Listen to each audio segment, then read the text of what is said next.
Good morning. I'm Gregory Longini, the Secretary to the Board of the Chicago Transit Authority. On April 5th, 2021, the Board Office issued a notice of change format of the meeting of the Committee on Finance, Audit, and Budget and the Transit Board meeting scheduled for April 14th, 2021 due to COVID-19 pandemic. On April 2nd, 2021, Illinois Governor J.B. Pritzker issued Executive Order 2021-06. Good morning. I'm Gregory Longini, the Secretary to the Board of the Chicago Transit Authority. Pandemic in Illinois. On April 5th, Section 6 of the Executive Order continues Executive Order 2020-07 as amended by Executive Orders 2020-33 and 2020-44.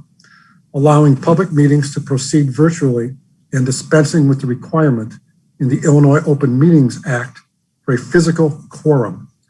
This means that the Chicago Transit Authority public meetings occurring on April 14th, 2021 will take place only virtually.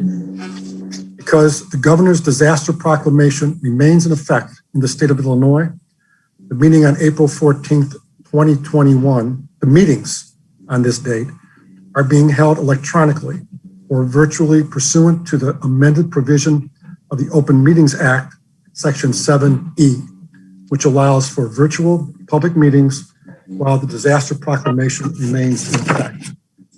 Chairman Silva, we may begin the meeting. Good morning.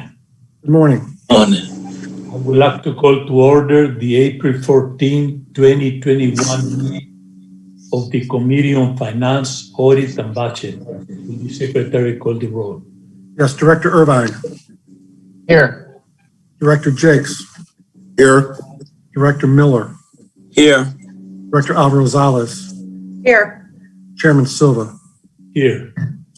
We have a quorum with 5 members of the committee present. Let the record show that President Carter and General Counsel Simons are also in attendance at this meeting, and Ms. Simons and myself are physically in the building at 567 West Lake Street. We may proceed to number 2, Director Silva. Our first order of business is the approval of the committee minutes of March 10, 2021. May I have a motion to approve? So moved. Second. Moved and seconded by Directors Jakes and Miller. I'll now take a roll call vote. Director Irvine? Yes. Director Jakes? Yes. Director Miller? Yes. Director Alvarez? Yes. Chairman Silva? Chairman Silva? Yes. Yes. The minutes have been approved with 5 yes votes. We may proceed to 3. Our next order of business is the finance report. Jeremy Fine.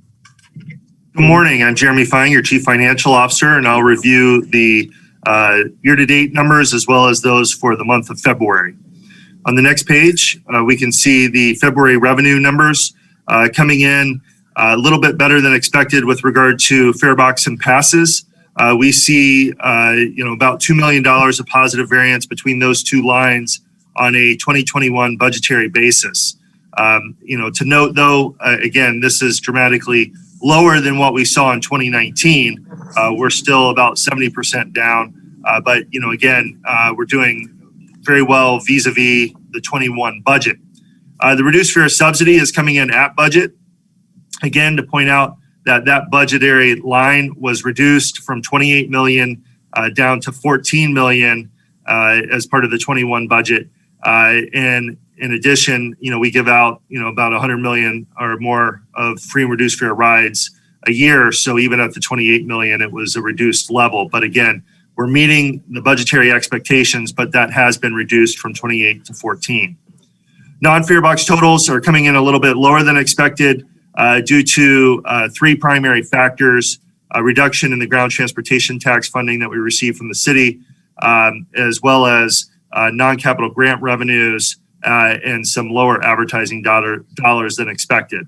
But overall, for the month of February, we see net about $100,000 below budgetary expectations, relatively flat for the month of February.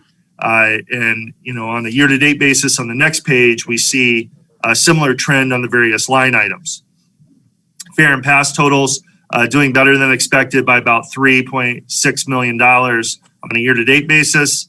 Again, reduced fare subsidy coming in as expected, and non-fare box totals coming in about $4 million below expectations for the same factors as I outlined. So overall, we're essentially flat, slightly down by about $400,000 on a revenue basis for the first 2 months of the year. With regard to our expenses, we continue to do a great job of holding the line on our expenses. As you may recall, February was a very bad weather month, and I'll walk through how that impacted some of the various line items here. But labor, we were able to maintain a little bit of favorability there. Materials, though, because we were buying additional supplies for the bad weather, we saw a slight unfavorable balance on our material line. Fuel continues to be a very strong performer for us. Power, because of the additional power draws because of the bad weather. We still saw some favorability, but not as much as what we've seen in prior months. Injuries and damages coming in as expected. Security services slightly favorable, and other expenses is slightly unfavorable, but that's again due to kind of typical closeouts of the 2020 budget. Every year in January and February, we're doing accounting adjustments, and you often see some fluctuations here, but again, relatively flat, but slightly down. It leaves us for the month positive by about $670,000. So again, we've been able to, kind of hit along the 21 budgeted expectations. And you see on the next page with regard to year-to-date numbers, again, good favorable results on labor, materials slightly unfavorable. Fuel and power continue to be very strong performers for us in 21. Injuries and damages coming in as expected. Security services slightly favorable, and other expenses coming in slightly unfavorable, which leaves us in a position of about $4.3 million to the positive on our expenses. When you net this against our system-generated revenues, where we had a slight unfavorability, we're still favorable by about $3.8 million for the first 2 months of the year. So again, a much different story than what we saw in 2020. But again, the budget had to accommodate some of those changes due to the COVID pandemic. But again, we've been able to hit the benchmarks, pretty closely, both on the revenue side and on the expense side. So we're ending up the first 2 months of the year positive by about $3.8 million. Next page, please. With regard to our public funding, we see here the final collection of sales tax for calendar year 2020. This is related to the December collections. We see these unfavorable to budget by about $14 million. However, PTF, which is related to March of 2021, and RET, which is related to February of 2021, as well as PTF on RET and ICE funding, coming in on a net basis about $9.5 million unfavorable. So again, we're seeing some positive trajectory here in 21 as outlined by the PTF and RET numbers. And if we flip to the next page, we can see here the aggregate number of how 2020 ended up. Now that we have the sales tax numbers through December, we see that total came in about $76 million below budget. PTF came in about $37 million. RET came in a little less than $18 million, and PTF and RET and ICE funding came in about $4 million. So in aggregate, about $135 million below budget on public funding for calendar year and budget year 2020. Again, that $135 million was offset by CARES funding. We'll talk more about that in a moment. But again, that's been a critical lifeline for us to offset shortfalls as outlined here on public funding, as well as the shortfalls that we outlined previously in previous months with regard to revenues from ridership. Next page, please.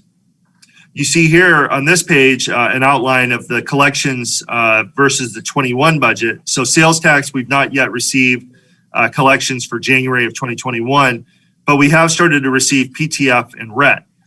For PTF, we're positive by $11 million, and RET almost $3 million, and PTF on RET by another $500,000. So far for the first couple of months of the year here on our public funding, we're about $14 million, a little bit over versus the budget. So again, a nice trajectory change here in 21 versus our budget. So again, hopefully we'll continue to see this type of trend continue as the economy continues to rebound. Next page, please. Our CARES Act draws, again, as I mentioned, the federal stimulus funding, the first tranche here is outlined as CARES, has been a critical lifeline for us through 2020 and into 2021. We expect to draw down about $60 million for the current month's needs.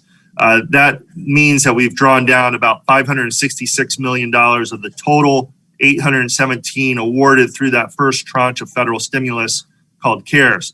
That's about 70% of the overall allocation of CARES funds. So again, we've done a very good job with the assistance of the departments of stretching those critical CARES dollars as far as we can. This allows us to carry over, as we're evidencing here, carry over a portion, about $330 million into the 21 budget. And that will allow us to offset shortfalls that we continue to see here in the early part of 21. And then the additional funds, which we'll talk about more in future months with regard to CRISA funding, the second tranche of funding from the federal government, where we were awarded $361 million of those funds. And then the third tranche of funding that's been awarded but not been allocated to the service boards, the ARP funding, we'll talk about more in depth as those discussions with the RTA continue with regard to the allocation process there. But again, the federal funding has been critical for us to offset shortfalls on both the ridership related side as well as the public funding side, and allows time to recover on both of those factors. Next page, please. With regard to the three commodities that we purchase, we're finalizing the RFP process for both fuel and natural gas. Fuel, we continue to benefit. While prices at the retail pump have kind of fluctuated around, with regard to the diesel blends that we purchase, it's still a very advantageous time for us to continue to purchase both on the spot market and on the future year needs. So we'll continue to make selective purchases there as we wrap up that RFP process in the coming months.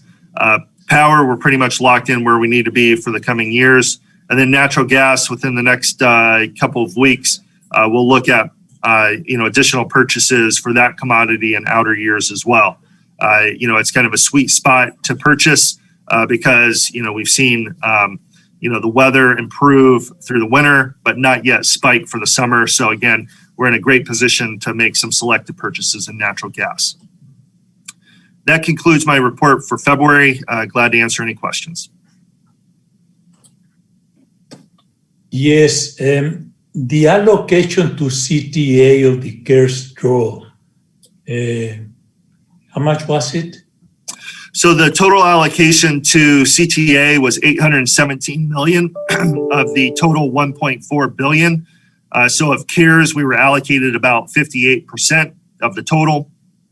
For CRISA, which was the second tranche of funding, we received $361 million of the total 486, which was about 75, a little bit over the total allocation there of that second tranche. And as I mentioned, the ARP funding, we're still in discussions. We'll be kicking those off after a discussion about capital funding with RTA. So those will be several months of discussions with regard to that, but we'll continue to keep you apprised as those continue.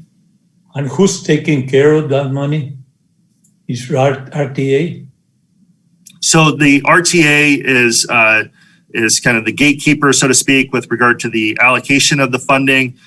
We draw the funds from the federal government when we need to make the actual draw allocations. But again, the RTA is the gatekeeper and of the allocation split between the three service boards. And what process do you go through, okay, to get the money?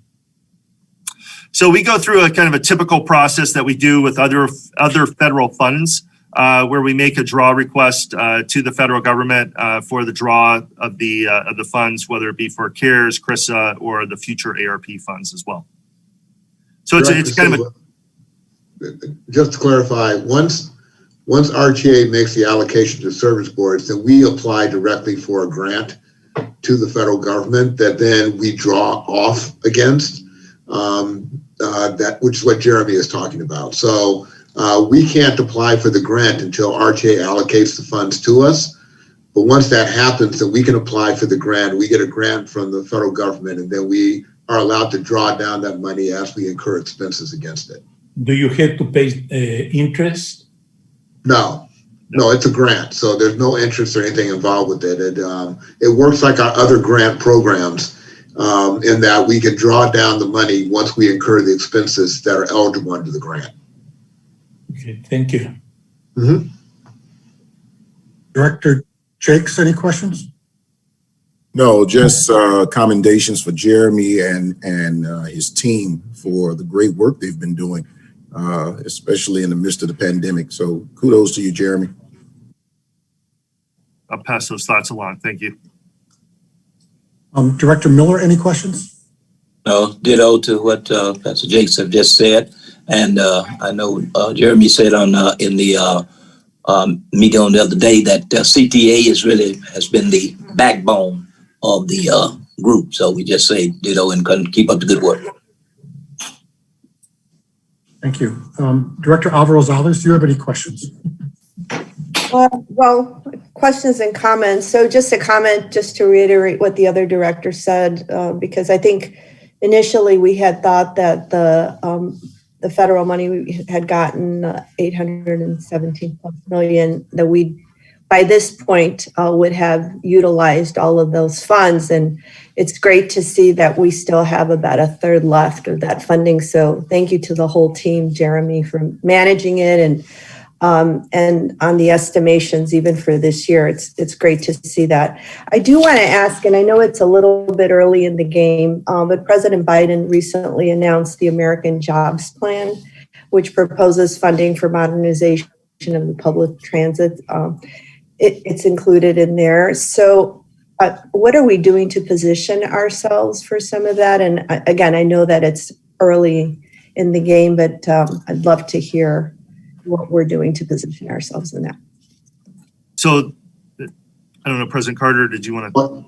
Yeah, I can speak to that, Jeremy. Obviously, we're very excited about the American Jobs Act and the potential for a major infusion of infrastructure funding to come into transportation and transit in particular. You're absolutely right that it's still very early for us to really understand what the bill is going to look like. This is all this in front of everyone right now is the administration proposal that then needs to be prepared into a congressional bill by the House and then ultimately by the Senate. Neither of those actions have actually started yet. But having said that, we have been working around reauthorization, which is really a portion of what we're talking about here, and what we need in terms of infrastructure funding for CTA for the past couple of years. And the amount of money that's being proposed in this bill is even more than the proposals that we've been working on with the industry for the funding levels that we were hoping to get out of this bill. In addition, there is a equity focus that has been discussed in the administration proposal itself that aligns very nicely with a lot of the work that we've been doing around equity and inclusivity. We have been highlighting to the new administration projects like the Red Line extension, which we know has the potential to fill an equity need on the far south side of the city, as well as our ASAP program, which is our vertical accessibility program for people with disabilities. And I can tell you that we've gotten a very favorable response from the administration and from the Illinois delegation, which I've been meeting with over the course of the past several weeks, about our projects and about the way they should fit in to where they believe a bill is going to go. And so I'm not only optimistic that CTA is going to see a nice boost in funding for our regular formula programs that fund our state of good repair needs, I'm also excited about the possibility to pursue discretionary grants under the various programs that may come out of this bill that will directly focus on projects like ASAP and RLE, along with, and I didn't mention this, but just to fill out the portfolio here, along with our electric bus program. And I think all of those are resonating on a number of fronts. There are a number of specially designed programs that the administration is proposing that would ultimately support those types of projects. And so I'm feeling very good about where we are. We're going to continue to work to obviously get our messages across to the stakeholders on the Hill who are going to ultimately decide what the bills will look like. But having said that, we still have a little ways to go. From what I have been told, the House is trying to get their version of a bill passed by July 4th. Then the Senate will still have to take up a bill, their version of the bill. So, I don't anticipate us really having this sort of wrapped up until later this year, fall, late fall, before there's an actual bill on the president's desk that we'll be able to expect to receive funding from. But there's no question that this is really good news for CTA and for the region. And I think that it's going to go a long ways towards making a dent into our state of good repair needs going forward. That's great to hear. And I know the electric buses, we're also leaders in that area. I'm so glad to see that people are responding. The public is responding really well to that. And hopefully it will motivate more of those types of projects across the board. One other question, I guess Jeremy or President Dorval, with regards to marketing, because I know we're trying to attract and open the doors to as many of our passengers that can come back and utilize the system. And I know we've talked about a marketing and outreach plan. I know we've been working on it for a while. Can you share with us when we think we'll be able to, hear that in more detail? Yeah, I was making a note as we were going to the board, as we were going through this board meeting that I would like to give a presentation to the board by the next board meeting on our marketing plan and our overall strategy for reopening. We've been working very closely with the city and sort of mirroring their thoughts on what they're going to do with reopening on a number of task forces with the city that are developing similar plans. And so over the course of the past month or so, we've gotten a better understanding of sort of what the city's plans are going to be for reopening. And we've been looking to see how CTA can align our marketing efforts to align with the city's efforts so that we have sort of a regional approach to all of this. I've also been having conversations with RTA about really starting to get them to put some weight behind a regional marketing plan that would support the reopening of the entire region, including Metro and Pace, as an opportunity for us to really start to hammer home the benefits of starting to take public transit again and the importance of public transit to the overall region as we try to reestablish our economy and start to get back on the road to recovery. So there is work that my staff has been doing on this. We've been working diligently, and I'm happy to give the board a presentation on what our thoughts are and what we're planning to launch as we go into the spring and summer. Great, thank you. Those are all my questions. All right, then we have no further questions on the finance report. Thank you all. Chairman Silva, we may proceed to agenda item number 4. Our next order of business is the review of an ordinance authorizing a co-promotional trade agreement with the City of Chicago through its Department of Cultural Affairs and Special Events. Jeremy. Good morning. I'm Jeremy Fine, your Chief Financial Officer. And today I'll present for your consideration a co-promotional trade agreement with the City of Chicago's Department of Cultural Affairs and Special Events, known as DCASE. We've been doing a co-promotion with DCASE and its predecessor since 1992. The total trade value of this year's co-promotional agreement is about $400,000. This is about half of what prior years have been due to COVID restrictions. This co-promotional agreement covers DCASE programs and events taking place in 2021. Should the schedule of events expand, we can come back to the board with additional authority. The DCASE will promote CTA at each of these programs and events in various ways, including signage at events and email newsletters and with travel information on the event websites. In exchange, the CTA will provide interior car card space on bus and rail for DCASE to promote its programs and events. I'm happy to answer any questions that you may have. Does that means, okay, that we're gonna get off, okay, of the order, okay, of the governor? So the city will continue to work with the CDC, with the state, to ensure that that the events are complying with current regulations and suggested health protocols. So again, this kind of all goes hand in glove with the larger efforts to reopen the economy. Thank you. Director Irvine, any questions? No questions, thanks. Director Jakes? No questions, Greg. Director Miller? No question. Director Alvarez-Rosales? No questions, just excited about seeing some events back in place, but no question. We all. Thank you, directors. There are no further questions on this agenda item, Chairman Silver. So our next order of business Chairman, we need to put this on the omnibus. Is there no further questions? May I have leave to place this item on the omnibus for board approval? So moved. Second. Moved and seconded by Directors Jakes and Miller. Now, Chairman, we may move to item number 5.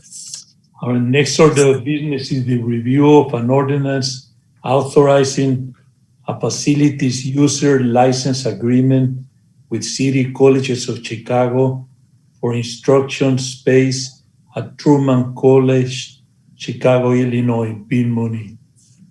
Good morning, Bill Mooney, your Chief Infrastructure Officer. Real estate staff is recommending approval of an ordinance authorizing a facility use license agreement with the City Colleges of Chicago for instruction space at Truman College.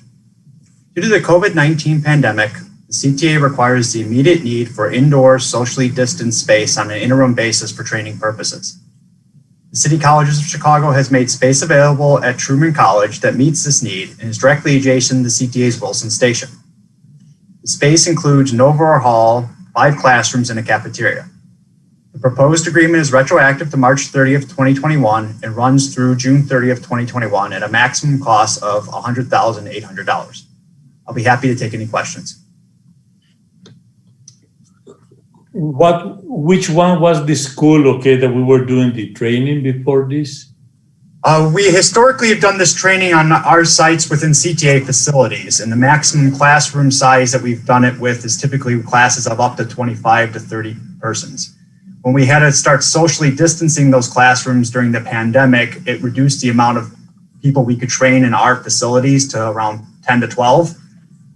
By being able to take on this license agreement, we're actually going to get space to a large auditorium that pre-pandemic sat over 70 people, but with the socially distancing requirements allows us to sit the full class of 25 we typically train. But all the training is done by CTA, okay, in the facility. Yes, these are done by CTA's instructors. We're just using the facility to allow us the space to do the training in. Okay, thank you. Director Irvine? No questions, thanks, Bill. Director Jakes? No questions, Greg. You, Director Miller? No questions. Director Alvarez-Rosales? Could you just describe some of the types of training that we'll be doing there? You could just share that with us. Sure. There's a couple levels of training. It allows us a lot of flexibility of space, so we pay per the usage of the space. It covers some of the bus operator classroom training. So we typically do classes of 25 for bus operators, for the in-class work. So it gives us space to do that full-size class. It also allows for the classroom work for customer service assistants, as well as the in-house classroom work for our flaggers that do the right-of-way protection safety training. There's still field classes and field components to those trainings, but it's really the classroom where we've been restricted on the size due to the social distance requirements. So definitely these are needed. Yes, it's really a dire need. It's kind of created a pinch in our hiring pipeline, not being able to turn over the training as quickly as we historically have. Great. Thank you, Bill. Okay, thank you, board. So there are no further questions, Chairman Silva, on this item. Our next order of business. No, Chairman, remember the omnibus. I'm sorry. It's okay. If there are no further questions, may I have leave to place this item on the omnibus for board approval? So move. Second.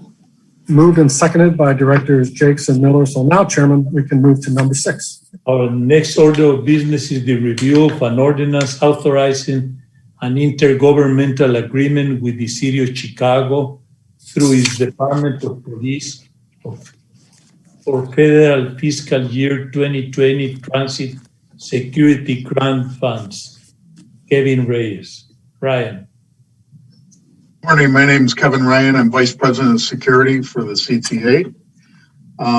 The Transit Security Grant Program is part of a comprehensive set of measures authorized by Congress to help strengthen the nation's critical infrastructure against risk associated with potential terrorist attacks.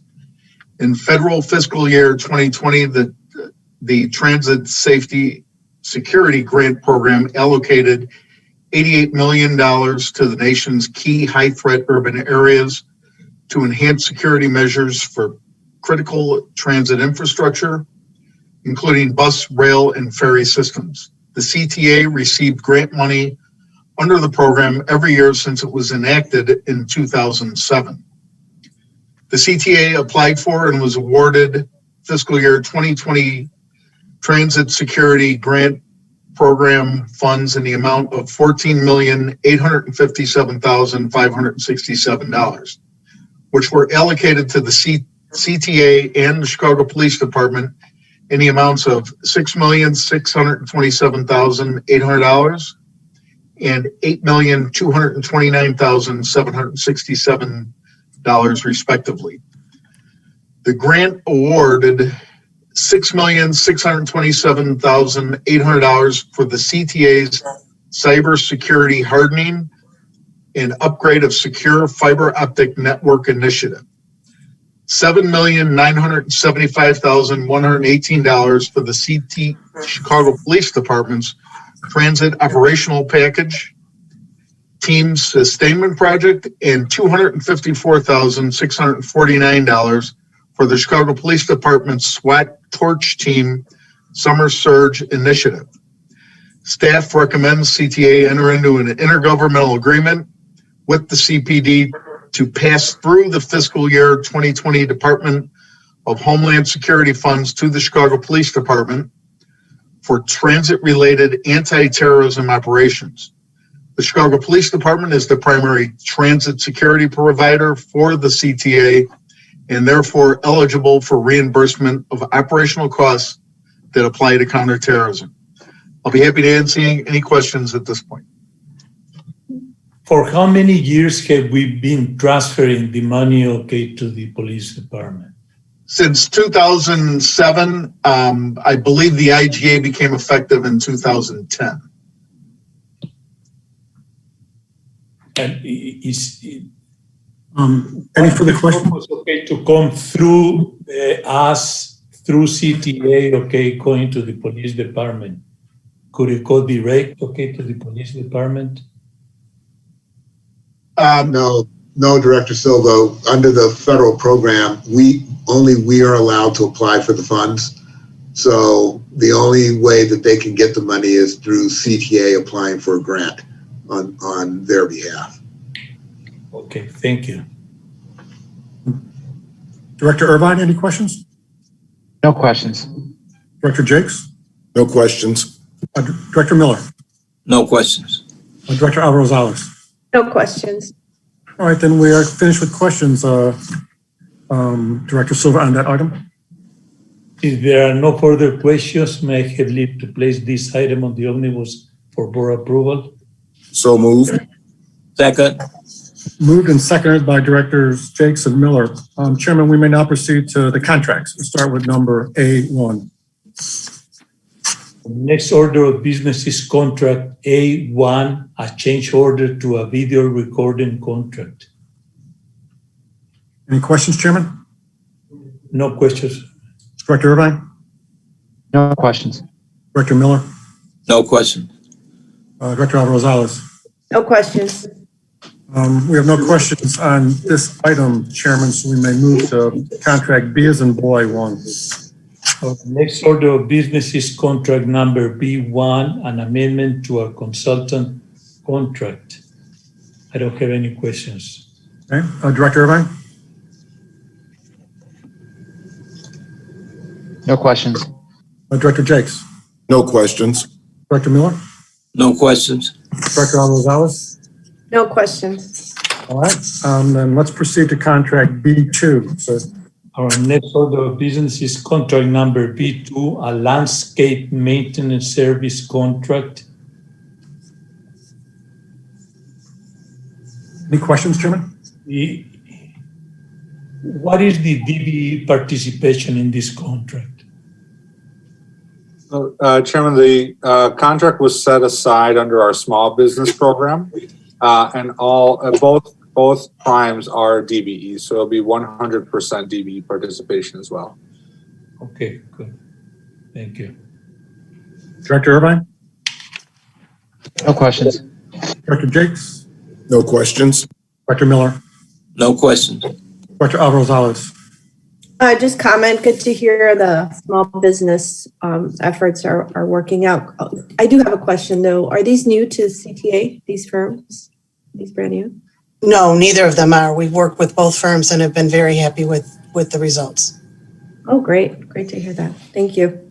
Finished, Chairman. Okay, then Chairman Silva, let's move to contract number F1. Our next order of business is contract number F1, a parts and supplies contract. I don't have any questions. All right, Director Irvine? No questions. Director Jakes? No questions. Director Miller? No questions. Director Alvarez-Rosales? No questions. All right, let's move on to F2. Our next order of business is contract number F2, a change order for investment management services. I don't have questions. All right, Director Irvine? No questions. Director Jakes? No questions. Director Miller? No questions. Director Alvarez-Rosales?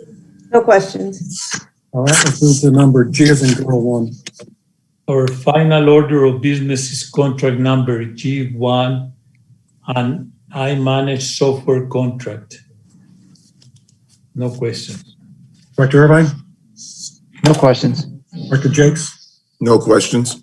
Director Miller? No questions. Director Alvarez-Rosales? No questions. All right, now we're finished with the contracts. So Chairman, we may proceed to number 7A. There are no further questions on the contracts. May I have leave to place all 6 contracts on the omnibus? So moved. Second. Moved by Director Jakes and seconded by Director Miller. So Chairman, we may now move to 7B. If there is no further business to come before the committee, may I have a motion to approve the omnibus and recommend the omnibus for board approval? So moved. Second. The motion to approve the omnibus, which has every agenda item on it, is moved by Director Jakes and seconded by Director Miller. I will now take a roll call vote. Director Irvine?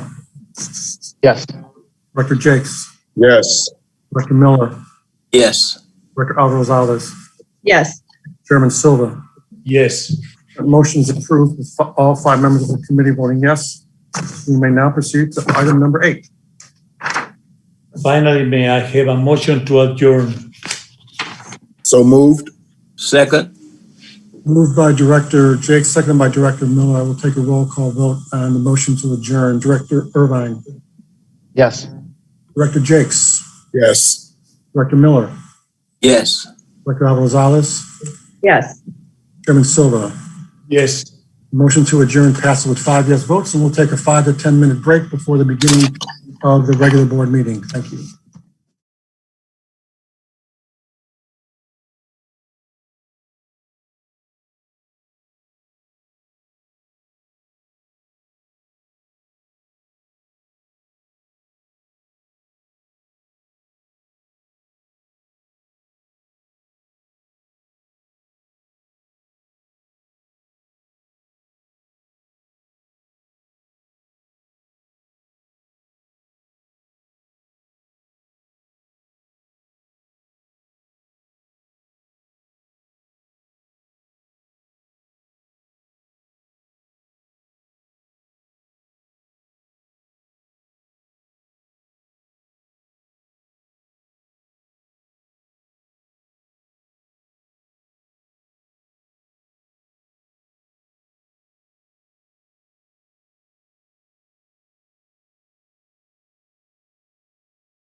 One. Good morning. This is Greg Longini, the Chicago Transit Board, and we are about to begin the April 14th meeting. Chairman Alvarez, we may begin. Good morning, everyone. I would like to call to order the regularly scheduled meeting of the Chicago Transit Board for April 14th, 2021. Would the secretary call the roll? Yes, Director Irvine. Here. Director Jakes. Here. Director Miller. Here. Director Silva. Here. Chairman Alvarez. Here. We have a quorum with all 5 members of the board present, and let the record show that President Carter and General Counsel Karen Simons are also participating in this meeting. Great, thank you. Our first order of business is public comment. Do we have any, Greg? No, Chairman, we do not. Great. And then our next order of business today is the approval of the March 10th board minutes. The minutes were previously distributed to all our board members, and I will now entertain a motion to approve the minutes of the regular board meeting of March 10th, 2021. So moved, Vice Chair. Second. That motion was moved by Directors Jakes and Miller. I'll take a vote. Director Irvine? Yes. Director Jakes? Yes. Director Miller? Yes. Director Silva? Yes. Chairman Alvarez? Yes. That motion is approved with 5 yes votes. Thank you. Our next order of business is executive session, and it is my understanding, Karen, that today there will be no executive session. Is that correct? That's correct, Vice Chair. No executive session today. Thank you. Since there are no more board matters, our next order of business is a report from the Committee on Finance, Audit, and Budget. Director Silva? The Committee on Finance, Audit, and Budget met earlier this morning via Zoom video teleconference. The committee approved the March 10, 2021 committee minutes. The committee reviewed the finance report. The committee also reviewed the following ordinance. An ordinance authorizing a co-promotional trade agreement with the City of Chicago through its Department of Cultural Affairs and Special Events for 2021. An ordinance authorizing a facilities use license agreement with the City Colleges, Chicago for instruction space at Truman College, Chicago, Illinois. An ordinance authorizing an intergovernmental agreement with the City of Chicago through its Department of Police for federal fiscal year 2020 transit security grant funds. The committee also reviewed 6 purchase and sales award recommendations. The committee approved all items and recommends board approval of all items. The committee placed the 3 ordinance and all 6 contracts on the omnibus. That concludes my report. Chairman Alvaro Rosales. Thank you, Director Silva. May I now have a motion to approve the omnibus as stated by Director Silva? So moved. Second. Moved and seconded by Directors Jakes and Miller. I'll now take a roll call vote on the omnibus. Director Irvine? Yes. Director Jakes? Yes. Director Miller? Yes. Director Silva? Yes. Chairman Alvarez? Yes. That motion is approved with 5 yes votes. Thank you, Greg. Our next order of business is the construction report that we will be hearing from Bill Mooney. Morning, Bill Mooney, your Chief Infrastructure Officer. We move to the projects. We'll begin today with our Jefferson Park and O'Hare Signals project. The project proceeds forward on budget and tight to schedule. We've had some progress since we last met. We've completed our 4th crossover of installation at Nagel. This was in process the last time we met and we completed that installation. We've moved on to Harlem interlocking where we've begun the infrastructure work of preparatory to start doing that cutover at that interlocking. We continue to finalize designs on kind of the last 2 major interlockings at Rosemont and O'Hare, which are we're in a kind of a design review process. We've seen it. We're just working through kind of the final details as those move forward in fabrication as well. Move to the pictures, please. So part of the upcoming, major work is termination of the new signal system at O'Hare Terminal, and it's a really complicated installation process. And as part of the facilitation of that, we actually are installing a temporary signal system to operate on while we install the permanent signal system. So what you're seeing in these photos is some preparatory installation work for that future cutover at O'Hare and that temporary signal system we're doing. Next slide. And kind of the other key piece for that cutover is getting the interlocking that's just outside of O'Hare operational, which is at Old Mannheim.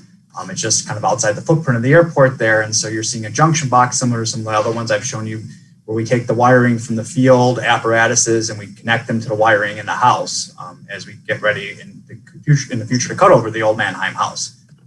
Next slide, please. And here's a photo of the Nagel interlocking in service operating completely under the new signal system at this point. And that's a signal masthead providing that aspect, tells the operator, are they going on a straight route or a divergent route, and whether or not they can proceed. My next project is our traction power upgrade project. As I've reported in previous months, all the work is finalizing at Franklin Substation at this point. The transformers are getting ready to ship to the site for installation, and we proceed on schedule and on budget. Next slide, please. As talked previously, a lot of what's been going on the site is remediation of the concrete pad and the area around it in preparation for the installation of those transformers. Here's what ended up happening on the site is we've had to do some soil sampling to make sure we've got good, clean soil. We've removed any soil that may have been contaminated from the historical oil transformers on the site, and we're actually forming to pour kind of an extension to the pad that the transformer sits on. Next slide, please. And part of that preparation is I've shown you the remediation of the pad. Last month we were sweating the oil out of the pad and all the contaminants out of the pad. Now that that's completed and the pad's completely clean, we recoat the pad with a series of epoxy coatings to protect it in the future as we go forward. And here you can see kind of that epoxy coating in place. Next slide. And part of the quality process of this is we actually take measurements of the thickness of that epoxy coating. Our standard requires the epoxy coating to be a certain thickness. So you're seeing them actually take a measurement of the paint itself, and then the finished layer on the right of what that product looks like. And my final slide is, this pad is actually needs to be reinforced and bulked up for the future transformer installations. And so they're actually forming a new structure over that pad and that epoxy coating. And we're pouring that concrete to build out that bigger pad for the transformers that are coming to site shortly. And that concludes my report, and I'm glad to take any questions at this time. Bill, thank you. I have a quick question just with regards to the temporary signal system that you mentioned. Have we ever had any problems with, temporary systems like that? I mean, it's in a pretty So actually, the temporary signal system is a generation of equipment that we use broadly on our railroad as it exists today. It's a system by Hitachi called AF800, and it's actually what Chris is installing as his temporary signal system for his advanced work on RPM. And it's actually the signal system we put in on the blue line about a decade ago on all the remainder of that line. So from Jefferson Park all the way out to Forest Park Terminal has that same generation of signal system.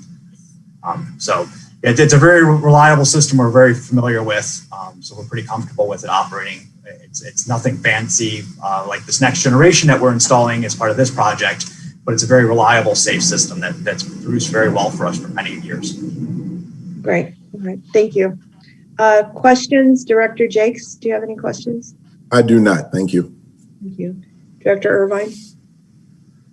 No questions. Just thanks for the updates. And also thanks to Bill, to you and your team for your reports to the CTA ADA Advisory Committee earlier this week. So really great stuff. And they appreciate it too. Thank you. Yeah, they're very exciting projects, Director. We're excited to kind of see them advance forward. So. Me too. Thanks. That's great to hear. Director Silva, do you have any questions? No questions. Great. Bill, thank you again. Thanks to your team for all the hard work. We appreciate it. Thank you so much. Thank you. All right. So no further questions. So I'd like to ask Chris Buchal and Juan Pablo Prieto if you could now make your report on RPM and the diversity presentations. All right. Thank you, directors. RPM Phase 1 design build contract continues tight to schedule and on budget. If we go to the next slide, please. The next slide. So we are still in design. Design is closing out. We are starting the sort of at 80% here.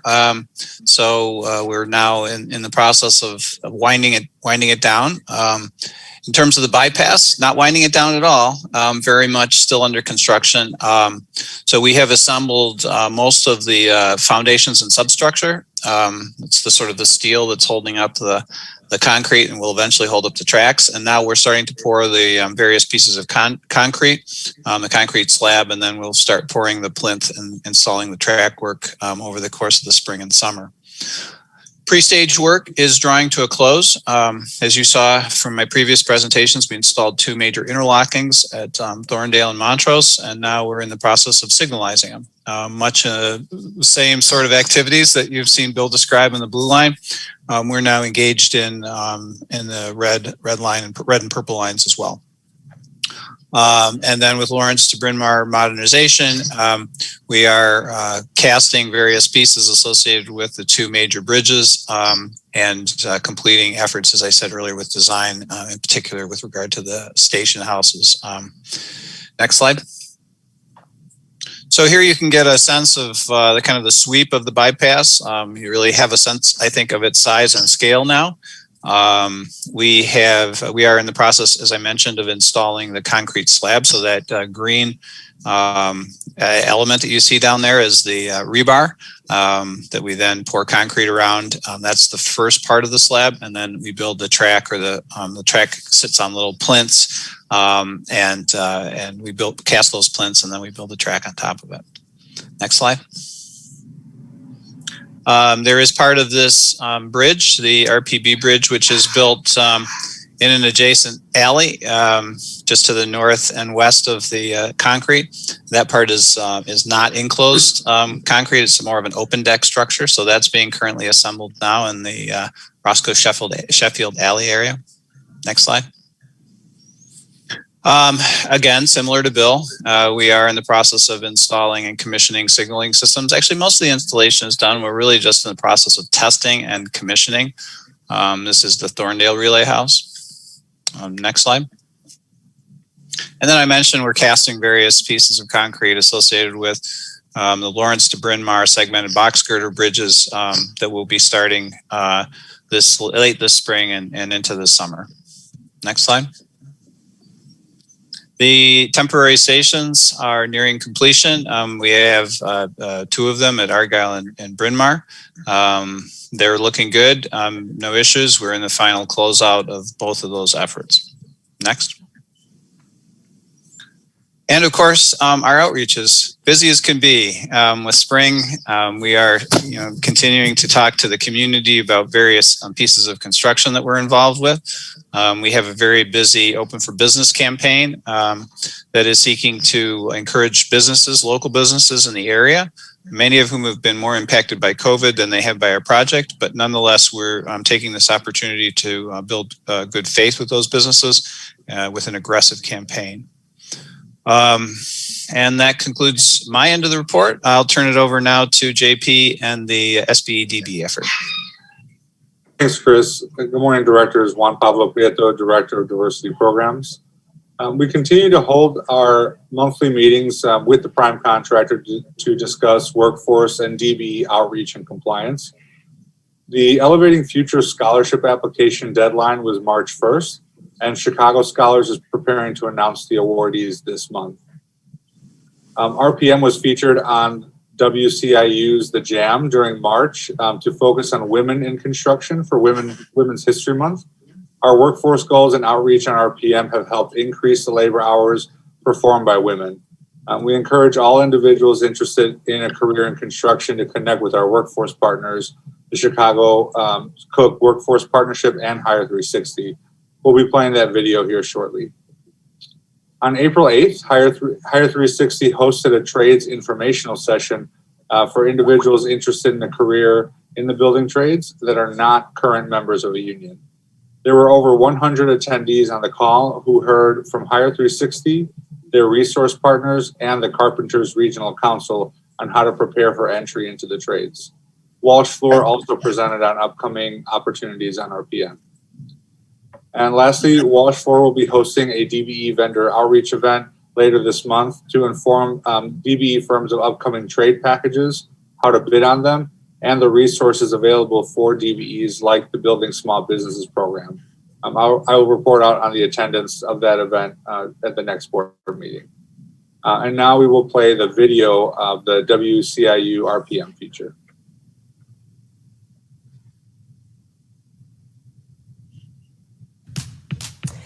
The CTA's red and purple lines are two of the city's oldest tracks, much of them constructed in 1924, nearly a century ago. Well, the 9.6-mile stretch is currently being rebuilt, a massive construction effort being helmed by mostly women.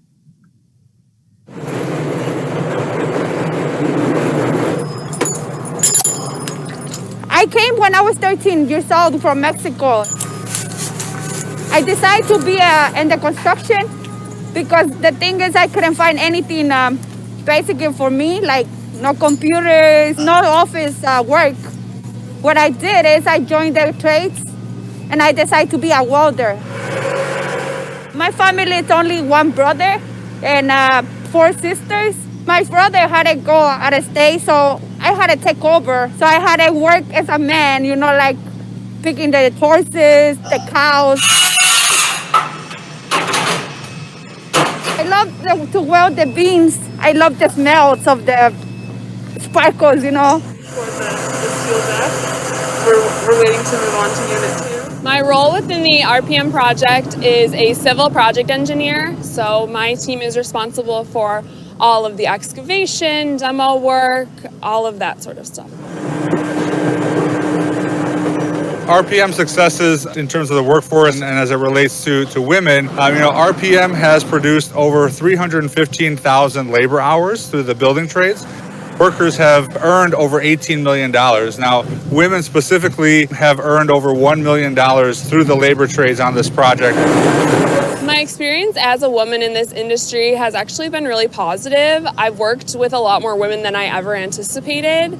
I'm really thankful for that. I think women bring a very interesting perspective to the game, and I love that. Working on the largest project of the CTA was amazing, especially I thank Walsh for giving me the opportunity because this is what I've been wanted. So we made sure we secure those beams. My advice to other women would be to not give up, focus on what you really want and what you want to achieve. And at the end of the day, if it's the right fit for you, if you have the heart, you have the drive, it'll work out. My father teach me most of the things. And when he found out that I was working in welding, he looked at me and he said, "Why you do that?" And I said, "That's thanks to you because you teach me. And I'm very proud that I could do what you teach me and what I feel good." That concludes my portion of the report. Be happy to answer any questions. Thank you to both of you, to Chris and Juan Pablo. I guess I just have a quick comment with regards to the Open for Business. First of all, thanks for all the outreach that's being done on both ends and with regards to the RPM project. With regards to Open for Business, I know on the briefing that that I got yesterday, I'm really happy to hear that what we've ended up creating is kind of a digital platform for some of these businesses that don't have a website, for example, or something, because now they can utilize what we've put out there to help communicate more about their business, especially during this COVID period, which digital has become so necessary. So I think indirectly, we're doing something really great for the businesses that are involved in that area. I don't think necessarily that was planned, but that's what ended up being created. Chris, are there, have we gotten, or do we continue, I guess, to get positive feedback from the communities that are being affected with the RPM project? We get kudos for our level of communication. With a big construction project like this, there are always community challenges to be dealt with. So many people are happy that these old stations are being replaced with new, modern, accessible stations in particular. We get a lot of compliments on that. We get a lot of compliments on the design. But we also have challenges. People call up and they have issues with how we're closing alleyways, how we are structuring some of the maintenance of traffic or MOT setups, and we're out there addressing those as quickly as we can.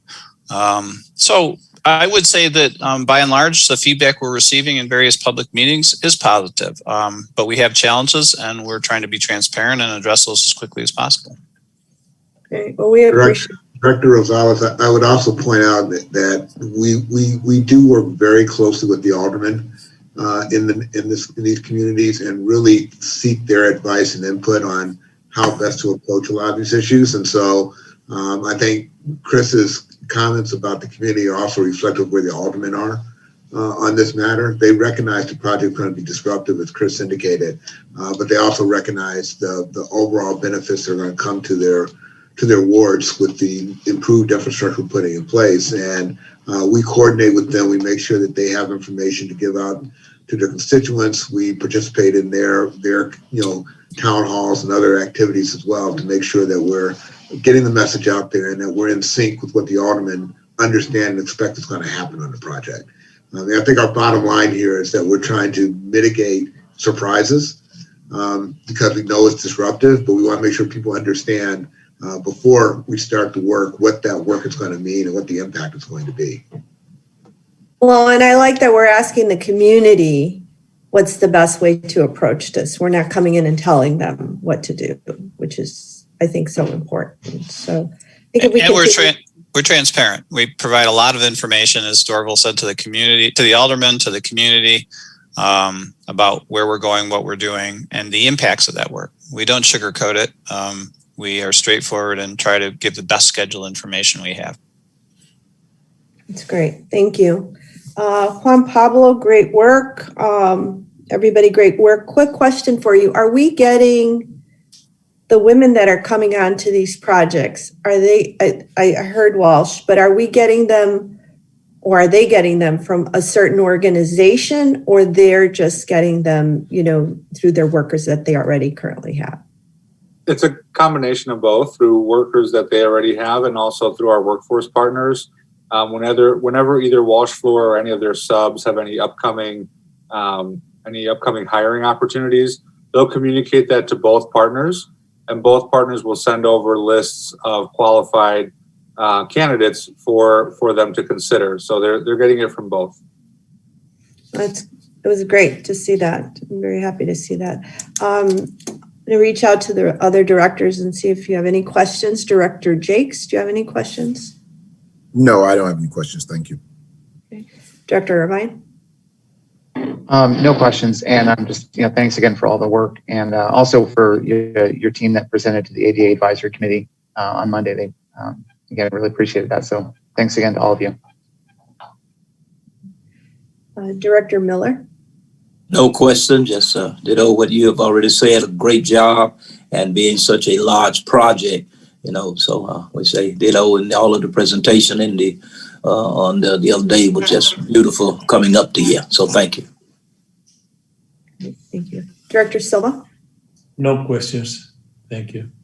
Okay, great. Well, thank you again for all the hard work that everyone's doing. We really appreciate it, and for these presentations. So our next agenda item is new business. Greg, is there any new business?